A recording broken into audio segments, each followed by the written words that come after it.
মায়ের কি হয়েছে জয়া? মায়ের মুখটা গম্ভীর কেন? কি আর হবে, বুঝে নাও কি হয়েছে। তোমার সাথে ঝগড়া? না না, আমি এখন চুপ হয়ে গেছি। পুজোর সামনে চলে এলো, তোমার বোনকে এখন টাকা দাওনি শপিং করতে, তাই মায়ের মুখটা গম্ভীর। বড় নিঃশ্বাস ফেলে অমরেশ বলল, এবার ব্যবসাটা ভালো চলছে না, কি করে যে দেব বুঝে উঠতে পারছি না। মাকে বলো তুমি যে দিতে পারবে না বলে প্রতি বছরই তো দাও, এবার নাইবা দিলে, না দিলে ভালো হতো। কোথা থেকে যে টাকা জোগাড় করব জানি না। বাদ দাও তো, এখন অনেক রাত হলো, ঘুমিয়ে পড়ো। জয়া চোখ বন্ধ করে পাশ করে শুয়ে পড়ল। কিছুক্ষণ পর স্মোকের গন্ধ পেয়ে জয়া তাকিয়ে দেখল জানালার পাশে দাঁড়িয়ে অমরেশ স্মোক করছে। তখন জয়া বলল, এত চিন্তা করো না তো, যা হবার হবে। এত চিন্তা করলে তোমার শরীর খারাপ হবে। চলো ঘুমোবে, চলো। পরের দিন কাজে বেরোনোর সময় প্রতিদিনের মতো অমরেশ বলল, মা আসছি আমি। কিন্তু তার মা কেন উত্তর দিল না। সে মাথা নিচু করে চলে গেল। জয়া সারাদিন যে কাজ করে তেমনি কাজ করতে থাকলো।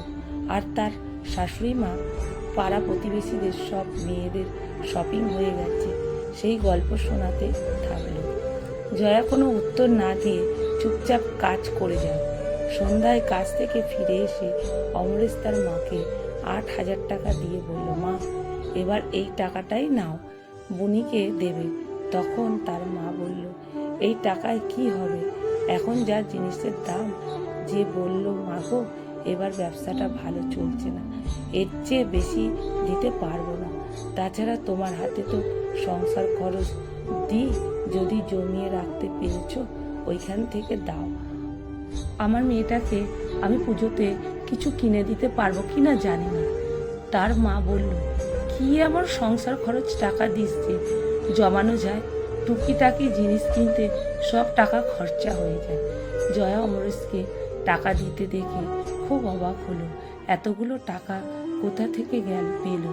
অমরেশ রুমে না ঢুকতে জয়া জিজ্ঞেস করল, কোথা থেকে পেলে এত টাকা? অমরেশ মাথা নিচু করে রইল, কোনো উত্তর দিল না। জয়া তখন কাছে এসে বলল, বুঝতে পেরেছি তুমি চড়া সুদে ধার নিয়ে এসেছো, কি করে সুদ দেবে গো? দেখা যাবে বলে বড় বড় নিঃশ্বাস ফেলতে লাগলো অমরেশ। পরের দিন যখন ব্যবসার কাজে মা আসছি বলে বেরোলো, তখন তার মা বলল, দুগ্গা দুগ্গা সাবধানে যাস। অমরেশ মনে মনে ভাবল, যাক মা খুশি হয়েছে, সারাদিন আজ খুব খুশি উনি, মেয়েকে নিয়ে শপিংয়ে যাবে। জয়া জিজ্ঞেস করলো, কোন শপিং মলে গেলে ভালো হয়? জয়ার ননদ বাড়ি একই শহরে, তারা বিকেলে শপিং করে রাতে খাওয়া দাওয়া করে বাড়ি ফিরবে। সন্ধ্যাবেলায় অমরেশ বাড়ি ফিরে মাকে দেখতে না পেয়ে জিজ্ঞেস করলো, মা কোথায় জয়া? সে বলল, মা বুনিকে নিয়ে শপিং করতে গেছে, তুমি ফ্রেশ হয়ে চা খেয়ে চিকেন আনবে যাও, বুনি ও রাতের ডিনার করে বাড়ি ফিরবে। অমরেশ চা খেয়ে চিকেন আনতে বেরিয়ে গেল। চিকেন এনে এসে দেখে তার মা ও বোন বাড়ি ফিরছে, কি কি শপিং করেছে তাকে দেখাতে শুরু করলো। অমরেশ মনে মনে ভাবল, নিশ্চয় তার মা তার মেয়ের জন্য একটা ড্রেস এনেছে, কিন্তু তার ধারণা ভুল, মেয়ের বাড়ির সবার জন্য কিনেছে, তার মেয়ের জন্য।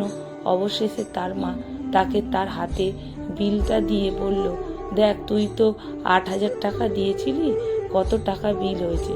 সে 15,000 টাকা বিল হয়েছে দেখে মাথা নিচু করে বসে রইল। তখন তার মা বলল, তোকে চিন্তা করতে হবে না, আমি বাকি টাকাটা দিয়ে দিয়েছি। রাতে ডিনার সেরে জয়ার ননদ বাড়ি ফিরল। অমরেশ মনটা ভালো নেই, বারবার একটা কথাই মনে হচ্ছে, তার মেয়েটার জন্য তার মা কিছু কিনল না, রাতের ডিনারটা ঠিক মতো করলো না। সে জয়ার ডিনার সেরে রুমে ঢুকে দেখলো অমরেশ শুয়ে কিছু ভাবছে। সে বলল, কি এত ভাবছো বলো তো? অমরেশ বলল, মেয়েটাকে এবারে পুজোতে একটা ড্রেস কিনে দিতে পারলাম না, তাছাড়া তোমার ভাইয়ের বউ আর ভাইপো তো কিছু দিতে পারলাম না। তখন জয়া বলল, তুমি এত চিন্তা করো না, বাবা মাকে 5,000 টাকা দিয়েছিল, আমি মেয়েদের জন্য একটা ড্রেস, ভাইপোর জন্য জামা প্যান্ট আর ভাইয়ের বউয়ের জন্য একটা শাড়ি কিনেছি। হাসতে হাসতে বলল, মাছের তেলে মাছ ভেজেছি। তখন অমরেশ বলল, তোমার জন্য কিছু কিনলে না? জয়া বলল, না গো, আমার নেবার কোনো ইচ্ছে নেই, প্রতি বছরই তো নিই, ভালো ভালো শাড়িগুলো তো পরাই হয় না। অমরেশ বলল, তোমার ভাইয়ের বউ বুঝতে পারেনি তো বাবার টাকা তুমি ওদের দিলে? জয়া বলল, না, তবে একবার বলল, দিদিভাই তুমি কিছু নেবে না? আমি বললাম, শাড়ি নেব না গো, অন্য কিছু নেব। অমরেশ তখন বলল, সত্যি তোমার মতো স্ত্রী যেন সবাই পায়, এমন কেন বলছো? তুমিও তো কিছু নাওনি বলো। দেখতে দেখতে পুজোর দিন চলে এলো। আজ ষষ্ঠী। অমরেশ হাতে একটা শাড়ি নিয়ে বাড়ি ফিরল, জয়ার হাতে দিয়ে বলল, এটা অষ্টমীর দিন পরবে। জয়া তখন দাঁড়াও বলে আলমারি খুলে একটা পাজামা ও পাঞ্জাবিকে দিয়ে বলল, এটা তোমার জন্য। অমরেশ বলল, তুমি টাকা কোথায় পেলে?